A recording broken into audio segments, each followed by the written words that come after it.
Hello, നമസ്കാരം. എന്തുണ്ട് വിശേഷം? എല്ലാവർക്കും സുഖമല്ലേ? അപ്പോൾ ഞാൻ വന്നിട്ടുള്ളത് നിങ്ങളുടെ പേഴ്സൻ്റെ ലേറ്റ് നൈറ്റ് തോട്ട്സ് എന്താണെന്ന് നോക്കാൻ വേണ്ടിയിട്ടാണ്. Late night thoughts of your person എന്താണെന്ന് നോക്കാം. പോസിറ്റീവായിട്ടിരിക്കണേ. Late night thoughts of your person എന്താണെന്ന് നോക്കാം.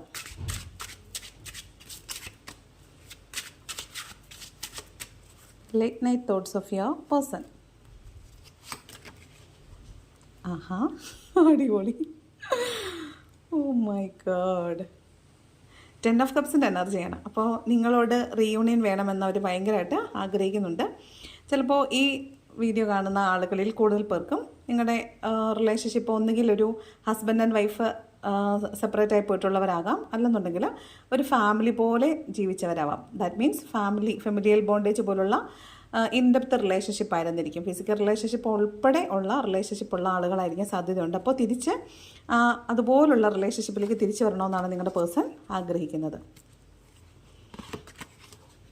രണ്ടാമത്തെ കാർഡ്, നിങ്ങൾ പാസ്റ്റിൽ അല്ലെങ്കിൽ കുറച്ച് നിങ്ങളുടെ സെപ്പറേഷൻ ഫേസിലൊക്കെ ഇയാളുടെ ഒരു അവസ്ഥ എന്ന് പറഞ്ഞാൽ അയാളിപ്പോൾ ഓർക്കുന്നുണ്ടാവും നിങ്ങളെ വിട്ടുപിരിഞ്ഞ സമയത്ത്. കാരണം എന്ത് തന്നെയായാലും നിങ്ങളെ വിട്ടുപിരിഞ്ഞ സമയത്ത് അയാൾക്ക് മറ്റൊന്നും സ്വീകരിക്കാൻ പറ്റാത്ത വിധം അയാൾ ഭയങ്കരമായ ഡിപ്രഷനിലായിരുന്നു.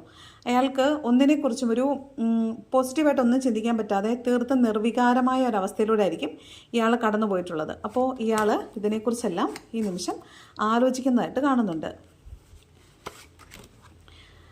ഓക്കെ, ചിലപ്പോൾ അയാൾ പോയതിനുള്ളൊരു പ്രധാനപ്പെട്ട കാരണം അയാളുടെ ഫിനാൻഷ്യൽ ഇഷ്യൂസ് ആയിരിക്കാൻ സാധ്യതയുണ്ട്. അതുപോലെ ഫാമിലിയൽ പ്രശ്നങ്ങൾ, അയാളുടെ ഫാമിലിയിൽ കുറച്ചധികം പ്രശ്നങ്ങളുള്ളതായിട്ട് കാണുന്നുണ്ട്. അപ്പോൾ ആ രീതിയിലുള്ള പ്രശ്നങ്ങൾ കൊണ്ടുമായിരിക്കാം അയാൾ നിങ്ങളിൽ നിന്ന് അകന്നു പോയത്. ഇപ്പോൾ ഈ നിമിഷം അയാൾ അതിനെക്കുറിച്ചെല്ലാം ആലോചിക്കുന്നതായിട്ടാണ് കാണുന്നത്. ഒരുപക്ഷെ ഒരു സമയത്ത് ഒരു രീതിയിൽ നിങ്ങളുടെ റിലേഷൻഷിപ്പ് മുന്നോട്ട് കൊണ്ടുപോകാൻ പറ്റത്തില്ല എന്ന് തോന്നിയ സമയത്തായിരിക്കും ഈ റിലേഷൻഷിപ്പ് എൻ്റെ പോയിട്ടുള്ളത്. ശരിക്കും ഡെത്താണ്. ഒരു സർവൈവ് ചെയ്യാൻ പറ്റിയ ആളുകൾക്ക് മാത്രമേ ഈ റിലേഷൻഷിപ്പിൽ സർവൈവ് ചെയ്യാൻ പറ്റിയിട്ടുണ്ടാവുള്ളൂ. അല്ലാത്തവരൊക്കെ ഈ ഒരു റിലേഷൻഷിപ്പ് എൻ്റെ പോയതാണ് കാണുന്നത്.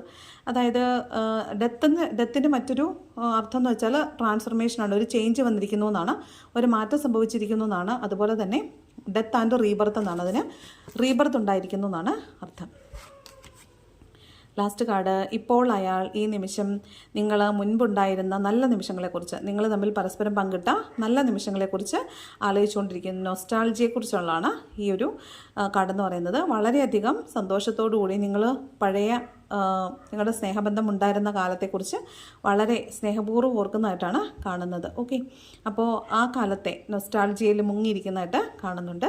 നിങ്ങളെ വളരെയധികം മിസ് ചെയ്യുന്നതായിട്ട് കാണുന്നുണ്ട്. Okay, thank